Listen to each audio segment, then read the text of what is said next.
சின்ன சின்ன பணிவிடை செஞ்சுக்கிட்டு இருந்தான்.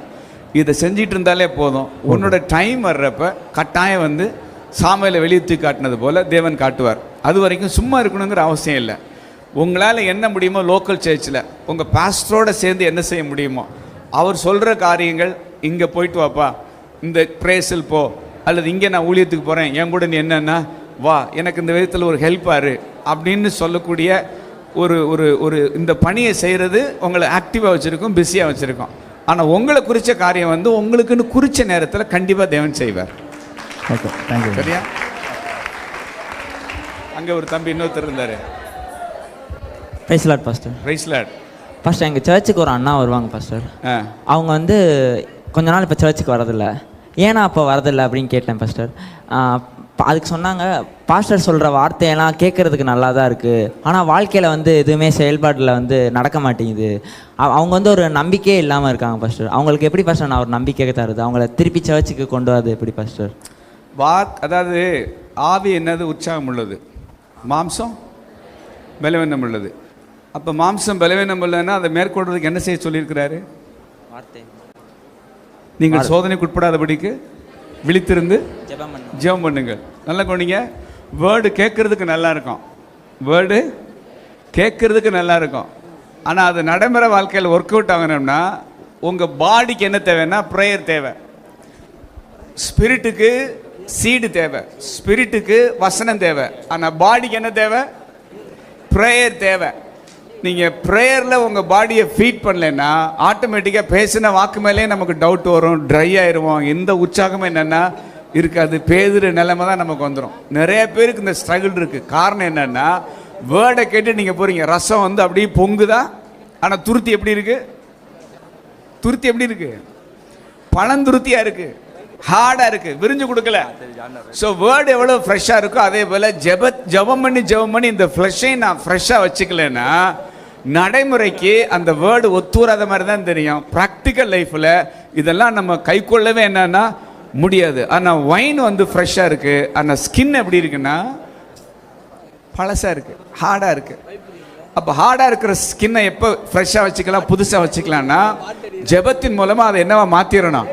புது துருத்தியாக மாற்றணும். இதை பண்ணுறப்போ கேட்ட செய்தியின்படி வாழ நம்மளால் முடியும். ஃபெய்த் வந்து இன்க்ரீஸ் ஆகும். உங்கள் ஃப்ரெண்டுக்கு என்ன தேவைன்னா வேர்டு கேட்டால் மட்டும் பத்தாது, அவருடைய பர்சனல் லைஃப்பில் அவருடைய ப்ரேயர் இருந்தால் அவருக்கு எல்லாமே ரியல் ஆயிரும்.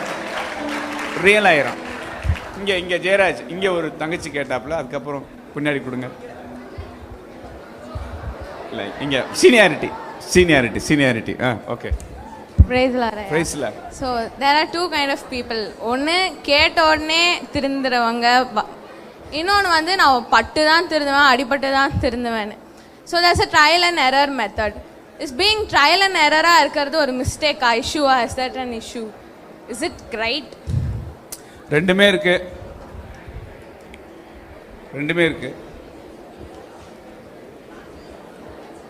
அவங்க என்ன கேட்குறாங்கன்னா, தப்பு பண்ணாமல் எடுத்தோடனே சேனலில் வந்துடுறதும் இருக்குது, ஆனால் அடிபட்டு நொந்து நூலாகி அதுக்கப்புறம் ஒரு பாடத்தை கற்றுக்கிட்டு வர்றதும் இருக்குது. டைரெக்டாக வர்றது நல்லதா, பாடத்தை கற்றுக்கிட்டு வர்றது நல்லதா அப்படின்னு கற்றுட்டு வர்றது தப்பா? தப்பு இல்லை. சிலர் வந்து அப்படி நடத்துகிறாரு. பேதுரு வந்து முதல்ல சொன்னார், சோதனைக்கு உட்படாதபடி விழித்திருந்து என்ன பண்ணு, ஜெபம் பண்ணுன்னு சொன்னார். ஆனால் அந்த வேர்டை கேட்காததுனால பேதுரு ஒரு பெரிய லெசனை கற்றுக்கிட்டாரா? ஒன்று பிளெஸ்ஸிங்கே இல்லைன்னா என்னென்னா லெசன். சிலர் ஆண்டவர் என்ன பண்ணுவாரா, மோன்ஸ் என்ன சொன்னாங்க, சிலரை வந்து சுத்திகரிச்சுட்டு என்ன செய்கிறார் ஆண்டவர்? ஆசீர்வதிக்கிறார். சுத்திகரிச்சுட்டு ஆசீர்வதிக்கிறார். அதுபோல் நம்ம ஹியூமன் பீயிங்காக இருக்கிறதுனால சில நேரங்களில் நாம் சில தவறை பண்ணும் பொழுது அந்த தீமையை ஆண்டவர் ஒரு பாடமாக்கி அதை நன்மைக்கு எதுவாக மாற்றிடுறார். மிஸ்டேக்கு தான் நான் பண்ணினேன், ஆனால் I have learned a great lesson from God. அதான் நான் அடிக்கடி சொல்ல, every error is a mirror. அந்த எரர் யாரை காட்டுதுன்னா நான் எவ்வளோ வீக்கானவன்றதை காட்டுது. ஸோ ரெண்டு நான் கற்றுக்கிட்டது என் வாழ்க்கையில், who I am in Christ, கிறிஸ்துவுக்குள்ளே நான் யார், கிறிஸ்து இல்லைன்னா நான் யார் அப்படிங்கிற இடத்துல வர்றப்ப இந்த மாதிரி பாடம் கற்றுக்கிட்டு வந்தவன் பேலன்ஸ் ஆகிடுறான். யாரை கண்டம் பண்ண மாட்டேங்கிறான். நீங்கள்லாம் உங்களுக்கெல்லாம் என்னடா தெரியும் பரிசுத்தத்தை குறித்து, நீங்கள்லாம் என்னடா சர்ச்சுக்கு வர்றீங்க அப்படின்னு யாரையும் நியாயந்து இருக்கிற மென்டாலிட்டி அவனுக்கு இருக்காது. ஏன்னா அவனுக்கு தெரியும் அஸ் அ ஹியூமன் பீயிங் ஜீசஸோட உறவாடலைன்னா நான் எவ்வளோ வீக்கானதுன்றதை அவன் புரிஞ்சுக்கிறான். அப்படி வீக்கானதுன்னு புரிஞ்சுக்கிட்டது மட்டும் இல்லை, கிறிஸ்துவுக்குள்ள நான் எவ்வளோ ஸ்ட்ராங்குன்னு அவருக்கு தெரியுது. அப்போது அவனுடைய ஸ்ட்ரென்த்தும் தெரியுது, அவனுடைய வீக்னஸும் தெரியுறப்ப அவன் பேலன்ஸ் ஆகிறான், யாரையும் கண்டம் பண்ணலை. நானும் இப்படி தான் இருந்தேன், நானும் ஒரு பாடத்தை என்ன செஞ்சுக்கிட்டேன், கற்றுக்கிட்டேன், அதனால் அதை செய்யாத, நான் பண்ணது மிஸ்டேக்கு, நான் பண்ண மிஸ்டேக்கு நீ பண்ணனா அது காஸ்ட்லி மிஸ்டேக்கு, அதான் ஆண்டவர் சொன்னார். அதனால் தப்பு இல்லை, புடைக்கிறாரு, புடமிடுறாரு. And if it isn't God's will, கர்த்தரோட சித்தத்தில் இல்லைன்னா அது ஏன் ஆண்டவர் அலோவ் பண்ணுறாரு?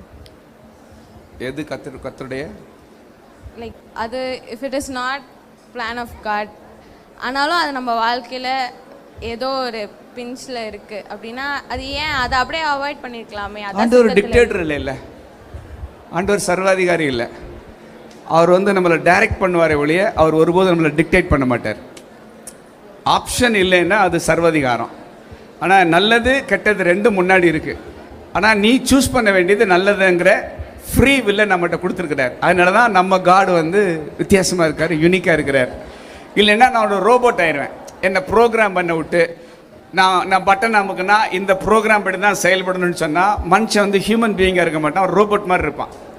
ஆனால் ஒரு ஃப்ரீ வில்லை கொடுத்து நீ அதை விட நீ என்னை நேசிக்கிறியா, என் மேலே நீ வச்சிருக்கிற அன்பு பெருசா அப்படிங்கிறத ஆண்டவர் இடத்துல செக் பண்ணுறார். விழுந்தது நான் தான், இதுக்கு ஆண்டவருக்கு சம்மந்தமே இல்லை.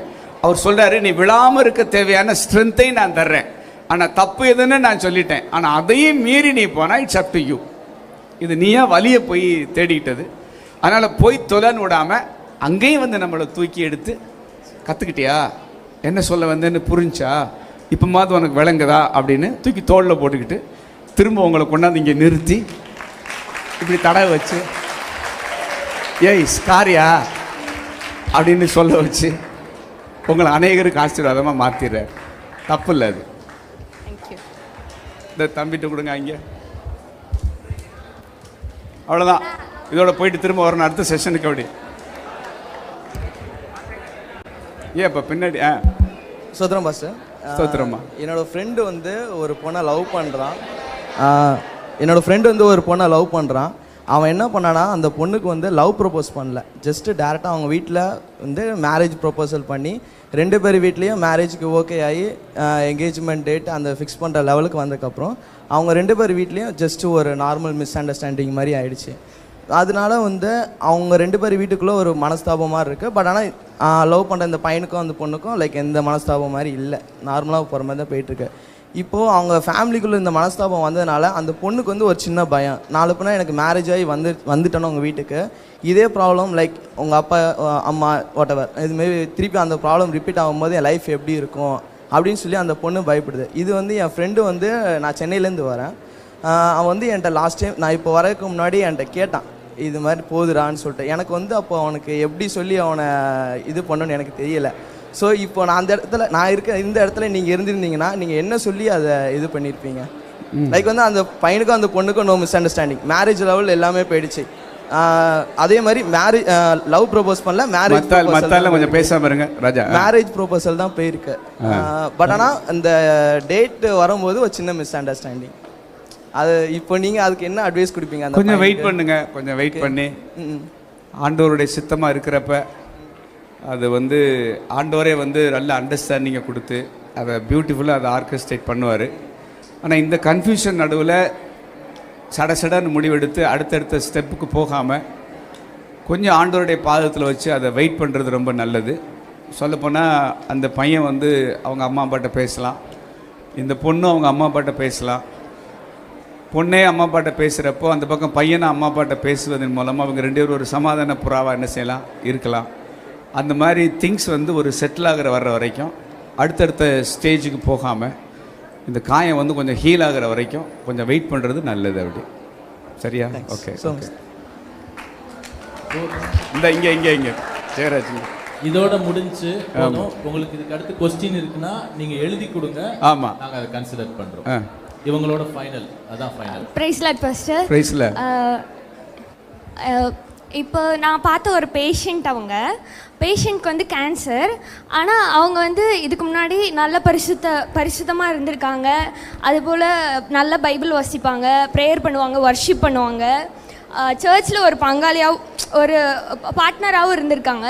ஆனால் அவங்களுக்கு என்ன கொஷின் அப்படின்னா, நான் இவ்வளோ பரிசுத்தமாக இருந்துமே ஏன் ஏசப்பா எனக்கு இது தந்தார் அப்படிங்கிற ஒரு கொஷின் என்கிட்ட கேட்டாங்க. அப்போ நான் சொன்னேன், அது ஒரு முள்ளா கூட இருக்கலாம்ல, நீங்கள் ஏன் அதை அப்படி நினைக்கிறீங்க அப்படின்னு சொல்லும்போது, அப்படியெல்லாம் கிடையாது, நான் இப்படி செஞ்சு அவர் எனக்கு கொடுத்த தண்டனை அப்படிங்கிற மாதிரி பேசும்போது நம்ம என்ன ஆன்சர் பண்ணுறது? ஆண்டவர் வியாதியை கொடுத்து தண்டிக்கிறவர் இல்லை, நம்முடைய வியாதிகளுக்காக அவர் தண்டிக்கப்பட்டவர். முதல் விஷயம் ஒன்று. ரெண்டாவது, இந்த மாதிரியான ஒரு வியாதிகள் வந்து ஆண்டவரை வைராக்கியமாக இருந்து ஆண்டவர் மேலே பிரியமாக இருக்கிற அவங்க நபர்கள் லைஃப்லையும் இந்த மாதிரியான ஒரு சிக்னஸ் வர்றப்ப, அந்த சங்கீதம் 100